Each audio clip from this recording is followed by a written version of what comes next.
Student, आज हम class 9 के चैप्टर सेकंड पदार्थ की संरचना एवं अणु के बारे में अध्ययन करेंगे। पदार्थ की संरचना एवं अणु, जिसे इंग्लिश में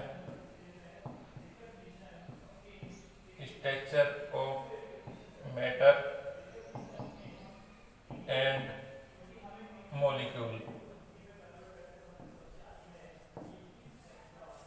इसके अंदर पदार्थ के बारे में बताया गया है कि पदार्थ आखिरकार किन किन अणुओं से या किन किन कणों से मिलकर बना हुआ है।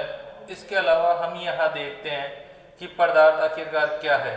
तो सबसे पहले हम देख रहे हैं जो टॉपिक है वो हमारा है पदार्थ या द्रव्य, जिसे हम बोलते हैं मैटर। पदार्थ या द्रव्य वह प्रकृति के अंदर पाए जाने वाले सभी वस्तुओं को पदार्थ या द्रव्य की श्रेणी में रखा गया है। अर्थात प्रकृति में पाए जाने वाले सभी पदार्थ, प्रकृति में पाए जाने वाले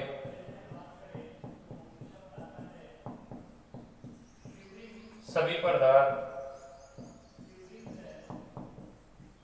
जिनका निश्चित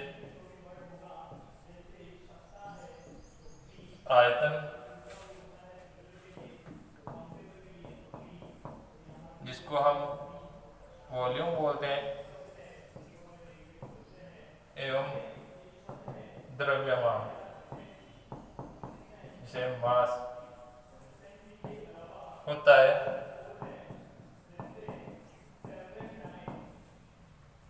द्रव्य कहलाते हैं।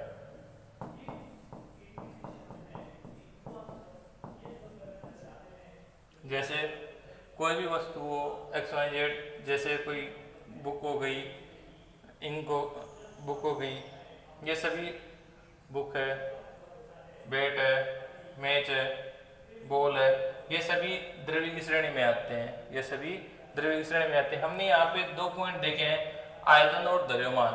आखिरकार क्या होता है द्रव्यमान, ये हम देखते हैं। द्रव्यमान जिसको मास बोलते हैं, किसी वस्तु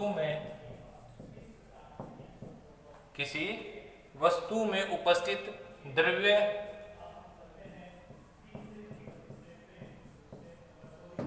या पदार्थ की मात्रा उस वस्तु का द्रव्यमान कहलाता है। द्रव्य या पदार्थ की मात्रा वस्तु का द्रव्यमान कहलाता है।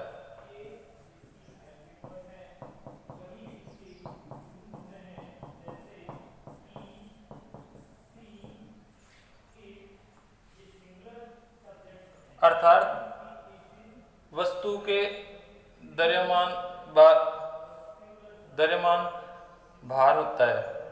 वस्तु या द्रव्य जितना अधिक भारी होता है, कोई वस्तु या जो द्रव्य है वो जितना अधिक भारी होता है उतना ही अधिक उसका द्रव्यमान होता है।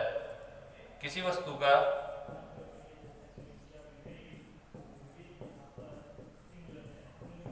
जितना अधिक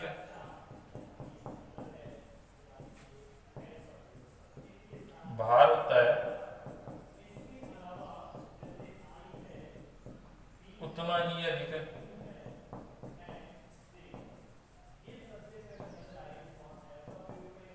वस्तु का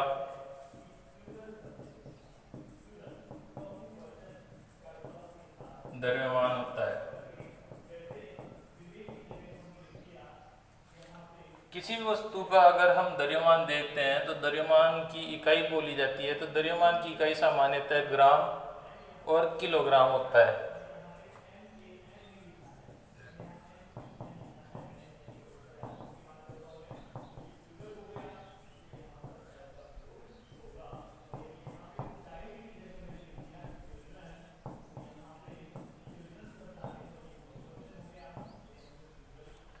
इसके अतिरिक्त यदि हम देखें, इसके अतिरिक्त नेक्स्ट पॉइंट आता है अपने आयतन,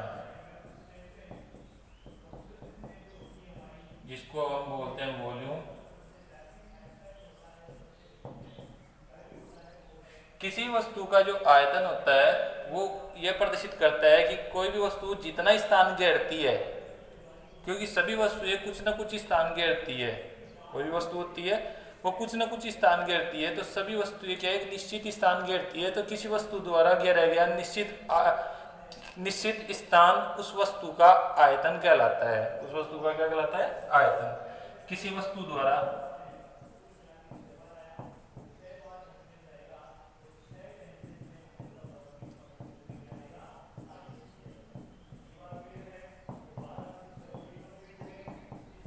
स्थान आयतन कहलाता है।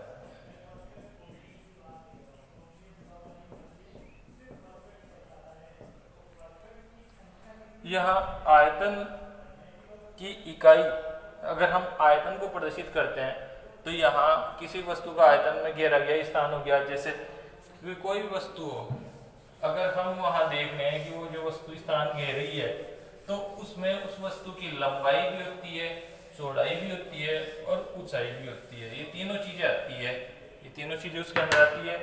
तो इसलिए यदि हम किसी वस्तु का मात्रक, यदि किसी हम वस्तु का आयतन निकालते हैं तो आयतन के पश्चात उस वस्तु का आयतन का मात्रक लिखा जाता है, वो होता है मीटर क्यूब। क्योंकि किसी वस्तु की तीन चीजें होती है, लंबाई,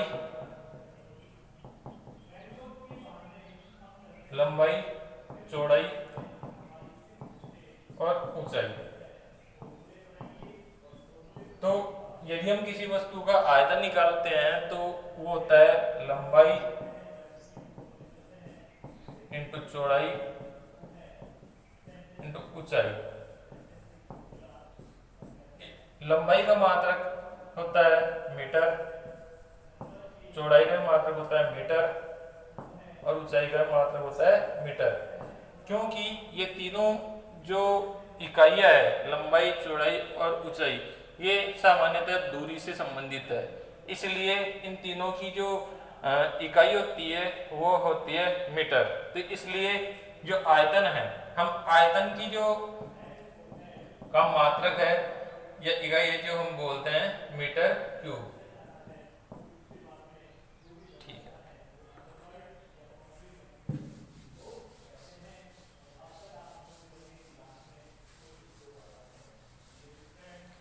इसके पश्चात हम इनके एग्जाम्पल देखते हैं। जो द्रव्य है, द्रव्य में मैंने बताया था आपको कि द्रव्य का एग्जाम्पल जैसे आपकी हवा हो गई, वायु है, किताब है,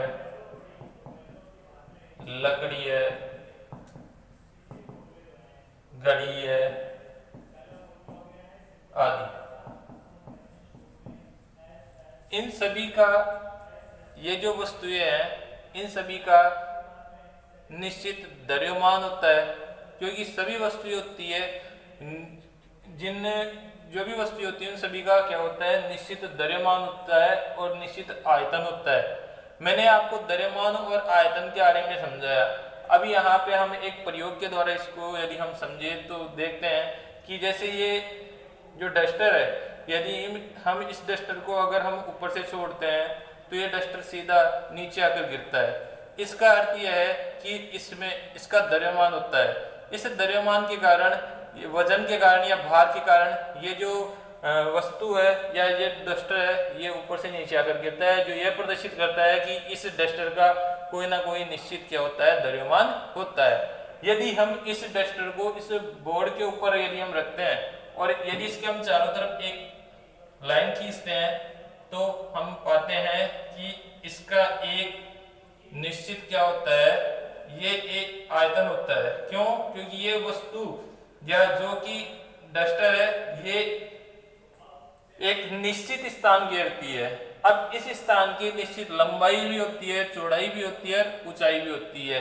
तो ये जो डस्टर है ये एक द्रव्य की श्रेणी में आता है। इसी प्रकार यदि हम कोई भी वस्तु ले लें, XYZ कोई भी वस्तु ले लें, वो वस्तुएं क्या होती है, एक निश्चित स्थान घेरती है। वो क्या करती है, वस्तुएं एक निश्चित स्थान घेरती है। तो किसी वस्तु द्वारा घेरा गया निश्चित स्थान ही क्या कहलाता है, उस वस्तु का आयतन। तो ये है हम जो पढ़ रहे हैं द्रव्य या पदार्थ के बारे में। अब यहाँ पे हम देखते हैं द्रव्य के गुणधर्म। तो आखिरकार क्या होता है द्रव्य के गुणधर्म? तो देखो द्रव्य के गुणधर्म क्या है।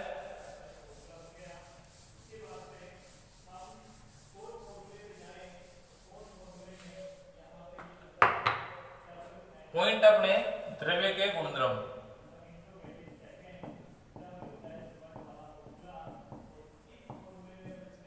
गुणधर्म किसी भी पदार्थ के गुणों के बारे में गुणों को प्रदर्शित करता है। फॉर एग्जाम्पल यहाँ पे हम द्रव्य के गुणधर्म के बारे में देख रहे हैं, तो हम पाते हैं कि पहला पॉइंट है कि द्रव्य के कणों के मध्य रिक्त स्थान होता है।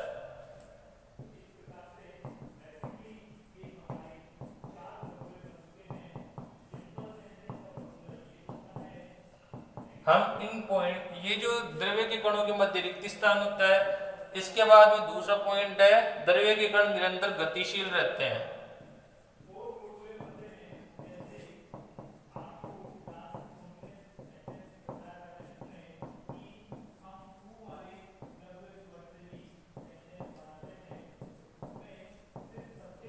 थर्ड है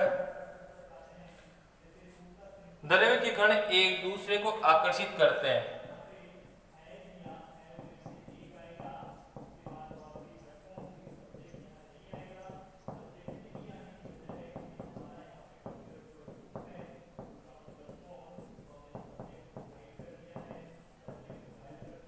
ये जो 3 पॉइंट है यहाँ पे हमने देखा कि ये सभी द्रव्यों के अंदर पाए जाते हैं। ये गुण, पहला गुण है द्रव्य के कणों के मध्य रिक्त स्थान होता है। अर्थात चाहे कोई भी द्रव्य हो, सभी द्रव्य चाहे ठोस हो, हम यहाँ पे देखेंगे कि द्रव्य की अवस्थाएं कौन कौन सी होती है, नेक्स्ट पॉइंट आएगा। लेकिन हम वैसे जनरली हम जानते हैं कि सामान्यतः जो पदार्थ है वो 3 अवस्थाओं में पाया जाता है, ठोस, द्रव और गैस। तो पहला जो यहाँ पे पॉइंट है, हम यहाँ पे देखते हैं कि द्रव्य के मध्य रिक्त स्थान होता है। तो चाहे ठोस हो, द्रव हो या गैस हो, सभी पदार्थ, इन तीनों पदार्थों के अंदर छोटे छोटे कण पाए जाते हैं। चाहे कोई भी पदार्थ हो एक्स वाई जेड, उन सभी पदार्थों में छोटे छोटे कण पाए जाते हैं। इन छोटे छोटे कणों को हम अवयवी कण कहते हैं। इनके बारे में हम नेक्स्ट आगे पढ़ेंगे, लेकिन मैं बता रहा हूं कि द्रव्य के कणों के मध्य, अब चाहे ठोस हो, द्रव या गैस हो, इन सभी के जो कण हैं, इन कणों के मध्य रिक्त स्थान पाया जाता है। इन सभी कणों के मध्य क्या होता है, रिक्त स्थान पाया जाता है। अर्थात इन्हें ठोसो या द्रव या गैसो यानी द्रव्य के अंदर जो कण होते हैं, इन कणों के मध्य बीच में एक गैप होता है या रिक्त या अवकाश होता है या रिक्त स्थान होता है, जिसको हम क्या बोलते हैं, अंतरा अवकाश, जिसको हम क्या बोलते हैं, अंतरा अवकाश कहते हैं। इसके बारे में आगे पढ़ेंगे। नेक्स्ट पॉइंट है द्रव्य के कण निरंतर गतिशील रहते हैं। चाहे कोई भी हो पदार्थ, चाहे ठोस हो, द्रव हो या गैस हो, उन पदार्थों या द्रव्य के जो कण हैं वो हमेशा गतिशील रहते हैं। वो हमेशा कैसे रहते हैं, गतिशील रहते हैं। ये गतिशील रहते हैं यानी कि ये जो कण है ये हमेशा दूर भगने की कोशिश करते हैं। यदि इनको इन कणों की जो ऊर्जा है या गति ऊर्जा है उसमें हम परिवर्तन करते हैं। सामान्यतः इनमें 2 प्रकार से परिवर्तन किया जाता है। वैसे मुख्यतः तो ताप लगाकर इसमें परिवर्तन किया जाता है, ताप देकर परिवर्तन किया जाता है, जिसके द्वारा पदार्थ की अवस्था में परिवर्तन होता है, वो हम आगे देखेंगे। तो यहाँ पे क्या होता है, द्रव्य के कण निरंतर गतिशील रहते हैं, यानी कि ये क्या करते हैं, हमेशा गति करते रहते हैं, दूर भगने की कोशिश करते हैं। तीसरा पॉइंट है द्रव्य के कण एक दूसरे को आकर्षित करते हैं। सभी कण एक दूसरे के ऊपर एक तीव्र आकर्षण बल लगाए रखते हैं। सभी जो कण होते हैं वो एक दूसरे के ऊपर तीव्र आकर्षण बल लगाए रखते हैं, जिसको अंतराणविक आकर्षण बंध भी बोलते हैं या बल भी बोलते हैं, वो हम आगे देखेंगे। लेकिन यहाँ पे जो कण हैं वो सभी एक दूसरे को तीव्र आकर्षित रखते हैं। जैसे ठोस है, अब ठोस है, जैसे ये डस्टर है, ये ठोस है, इसके अंदर पाए जाने वाले कण हैं वो कण क्या है, एक दूसरे को तीव्र आकर्षण बल के द्वारा बांध रखे हैं। यदि हम इसके ऊपर अपना हाथ मारते हैं या हाथ करते हैं तो ये टूटता नहीं है। इसका रीजन क्या है, क्योंकि ये कण है एक दूसरे को तीव्र आकर्षण बल के द्वारा बांधे रखे हैं। इसके कारण ये क्या है, जो कण है वो सभी एक निश्चित एरिया में उपस्थित रहकर वस्तु की संरचना का निर्माण करते हैं। इसके बाद में हम आगे देख रहे हैं जो है ये जो पदार्थ है या द्रव्य है, चाहे कोई सा भी द्रव हो, चाहे ठोस हो, द्रव हो या गैस हो, सभी द्रव्यों का मध्य सामान्यतः 3 पॉइंट होते हैं, 3 परिभाषाएं हैं, उनके द्वारा हम इनके बारे में अध्ययन करेंगे। सबसे पहले मैंने भी बताया था कि सभी पदार्थों में छोटे छोटे कण पाए जाते हैं, तो इन कणों को हम बोलते हैं अवयवी कण या अंतराणिक कण। अगर हम इसको समझें तो अंतराणिक कण या अवयवी कण क्या होता है कि कोई भी वस्तु हो, ठोस हो, द्रव हो या गैस हो, इन सभी वस्तुओं में छोटे छोटे कण उपस्थित होते हैं। ये छोटे छोटे कण इनके अंदर पाए जाते हैं और इन वस्तुओं का निर्माण करते हैं। ये जो छोटे छोटे कण हैं, इन वस्तुओं में पाए जाने वाले जो छोटे छोटे कण हैं, इन छोटे छोटे कणों को ही सामान्यतः अवयवी कण के नाम से जाना जाता है। किस नाम से जाना जाता है? अवयवी कण। तो अवयवी कण की डेफिनेशन क्या हो जाएगी कि पदार्थों या द्रव्यों में पाए जाने वाले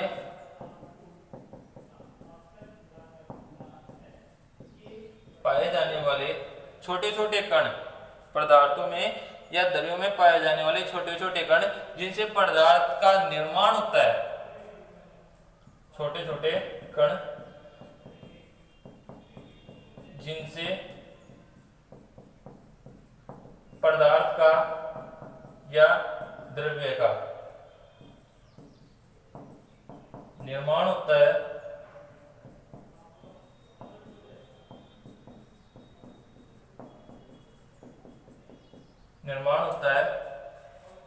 अवयवी कण कहलाते हैं।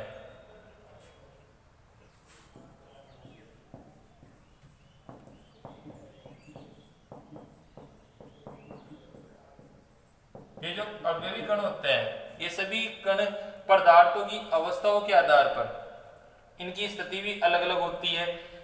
तो यहाँ पे सामान्यतः क्या होता है कि जैसे पदार्थ हम देखते हैं, ठोस होता है, द्रव होता है, गैस होता है। ये 3 पदार्थों के हम यहाँ पे अध्ययन करते हैं। तो जो ठोस पदार्थ है, इन ठोस पदार्थों में जिसको सॉलिड बोला जाता है, इसमें कण बहुत पास पास में पाए जाते हैं। जो ठोस पदार्थ है, इन पदार्थों में जो कण है बहुत ज्यादा पास पास में पाए जाते हैं। इसके अलावा जो दूसरा पदार्थ है, द्रव में आता है, उस द्रव में कण ठोस की तुलना में थोड़े दूर दूर पाए जाते हैं।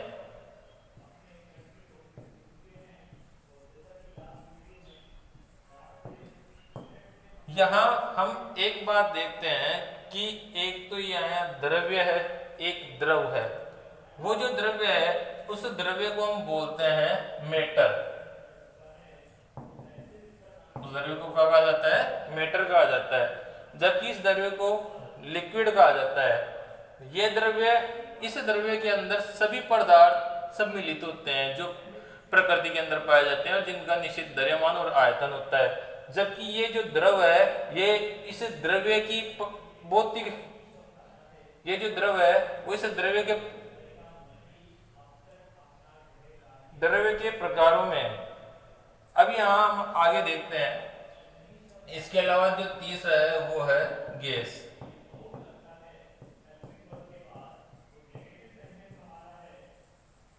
इसके अंदर जो अवयवी कण है वो ठोस और द्रव की तुलना में और भी अधिक दूर दूर पाए जाते हैं। तो यहाँ हमने देखा अवयवी कणों के बारे में। इसके बाद में अपने जो नेक्स्ट पॉइंट आता है वो है अंतरावकाश या अंतराणविक अवकाश।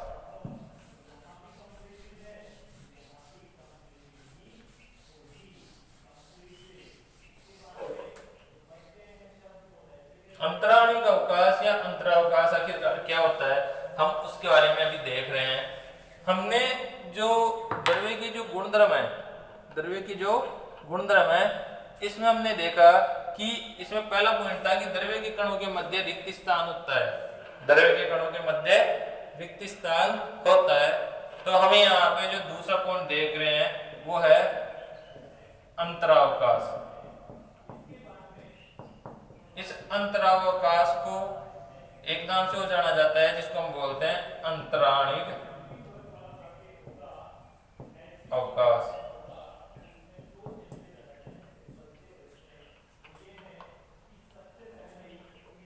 अंतराणिक अवकाश या अंतरावकाश क्या होता है? अंतराणिक अवकाश या अंतरावकाश पदार्थों या द्रव्यों के मध्य पाए जाने वाले कणों में जो इनके मध्य पाया जाने वाला रिक्त स्थान होता है या बीच में जो गैप होता है उसको अंतरावकाश या अंतराणिक अवकाश कहते हैं। पदार्थों के मध्य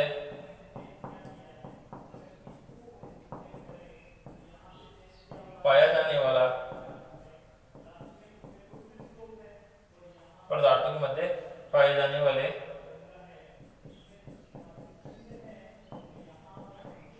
अवयवी कणों के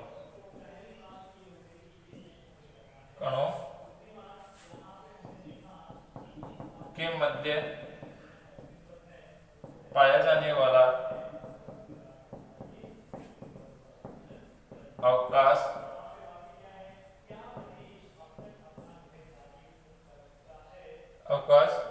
रिक्त स्थान। अवकाश को रिक्त स्थान क्यों कहा जाता है? क्योंकि अवकाश का मतलब होता है छुट्टी होना या बीच में गैप आना। तो उसी प्रकार दो अवयवी कणों के मध्य जो अवकाश होता है उसको हम रिक्त स्थान या गैप भी बोलते हैं। तो यहाँ पे पदार्थों के मध्य पाए जाने वाले अवयवी कणों के मध्य पाए जाने वाला अवकाश या रिक्त स्थान अंतराणिक अवकाश कहलाता है।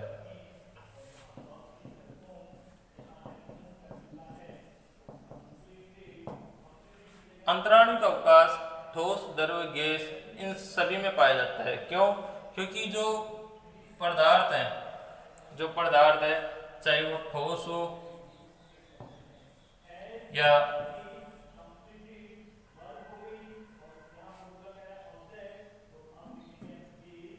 लिक्विड हो या गैस हो, सॉलिड हो, सॉलिड के अंदर भी अवयवी कण पाए जाते हैं, लेकिन ये जो अवयवी कण हैं ये बहुत पास में पाए जाते हैं। जो अवयवी कण है ये बहुत पास में पाए जाते हैं। लिक्विड में या द्रव्य में ये जो अवयवी कण है वो ठोस की तुलना में थोड़े दूर पाए जाते हैं। ये जो अवयवी कण है वो ठोस की तुलना में थोड़ा दूर पाए जाते हैं। इस कारण ठोस की तुलना में इनके मध्य या अवयवी कणों के मध्य जो रिक्त स्थान है वो थोड़ा द्रव में ज्यादा होता है। जबकि जो गैस है, गैस के जो अवयवी कण है वो द्रव की तुलना में और अधिक दूर होते हैं। इस कारण इनका जो अंतरावकाश है या अंतराणिक अवकाश है वो ठोस और द्रव दोनों की तुलना में क्या होता है? अधिक होता है। यहाँ हम पाते हैं, यदि हम इसको और अधिक समझे तो यहाँ जैसे ये जो ठोस है, यदि हम ऊपर देखें, यहाँ ये जो ठोस है, इस ठोस के दो कण हैं, इन दो कणों, ये दो कण हैं, और इसके अलावा यदि हम द्रव के अंदर देखें तो द्रव है, ये द्रव है, ये द्रव के कण है, और इसके अलावा यदि हम देखें तो ये गैस के कण है। तो ये इनके मध्य पाया जाने वाला जो रिक्त स्थान है, इनके मध्य पाया जाने वाला जो रिक्त स्थान है, यदि हम देखें तो सबसे कम ठोस में इन कणों के मध्य पाया जाने वाला जो रिक्त स्थान है सबसे कम ठोस में, उसके बाद में द्रव में, और सबसे अधिक सामान्यतः गैस में है। तो यहाँ हम बताते हैं कि अंतराणविक अवकाश या अंतरावकाश क्या होता है कि पदार्थों के अंदर पाए जाने वाले जो अवयवी कण है, इन सभी अवयवी कणों के मध्य रिक्त स्थान होता है। तो वो जो रिक्त स्थान होता है उसे ही अंतराणविक अवकाश कहते हैं। यदि हम इसको एग्जाम्पल के रूप में समझे तो एग्जाम्पल के रूप में क्या है कि जब हम देखते हैं कि चाहे ठोस हो या द्रव हो या गैस हो, यदि हम देखें कि यदि जो ईंट है, ईंट को यदि हम पानी में डालते हैं तो पानी में जैसे हम ईंट को डालते हैं, या जो लकड़ी है या हम लकड़ी को जैसे पानी में डालते हैं तो पानी से बुलबुले निकलना स्टार्ट हो जाते हैं। ये बुलबुले क्यों उठते हैं या क्यों निकलते हैं, ये प्रदर्शित करते हैं कि जो लकड़ी है या जो ईंट है उसके अंदर वायु के कण उपस्थित है। किसके कण उपस्थित है? वायु के कण उपस्थित है। तो ये जो वायु के कण है, ये वायु के कण उन अवयवी कणों के मध्य जो रिक्त स्थान है उस रिक्त स्थान में उपस्थित होता है, जो ये प्रदर्शित करता है कि इसके मध्य यानी कि ये जो अवयवी कण है इनके मध्य रिक्त स्थान उपस्थित होता है। इसके पश्चात हम जो तीसरा पॉइंट है वो हम देखते हैं। इस तीसरे पॉइंट का नाम है आपके अंतराणविक बंध। क्या? अंतराणविक बंध। तो अब आखिरकार ये अंतराणविक बंध क्या होता है इसके बारे में हम देख रहे हैं।